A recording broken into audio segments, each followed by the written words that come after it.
This is where Dalton Stewart lit a tire on fire using motor oil and cardboard, which then grew to become part of Nova Scotia's largest wildfire in May 2 years ago. He was here drinking with several friends in this area near Barrington Lake. You're on somebody else's property to begin with. Go on your own property. Go pipe his property and destroy your own. 86-year-old Mervyn Perry, whose land this is, had no idea what was going on.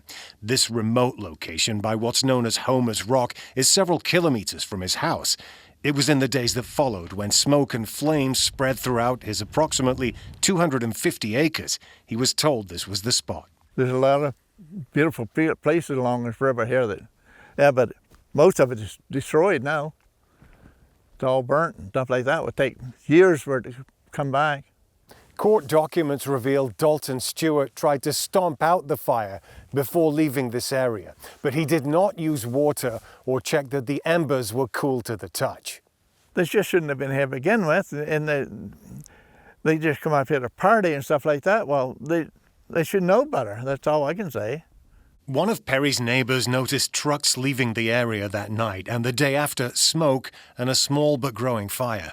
That became part of the 23,000-hectare wildfire that burned down some cottages around the lake as well as dozens of other structures.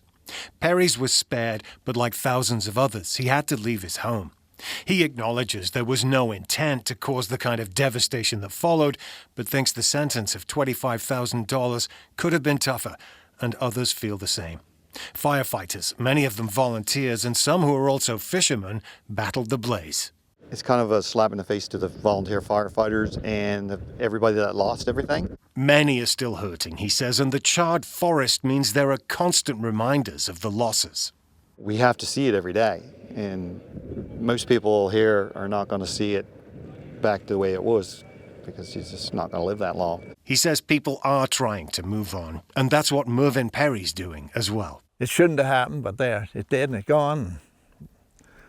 Now you got to live with it. They got to live with it.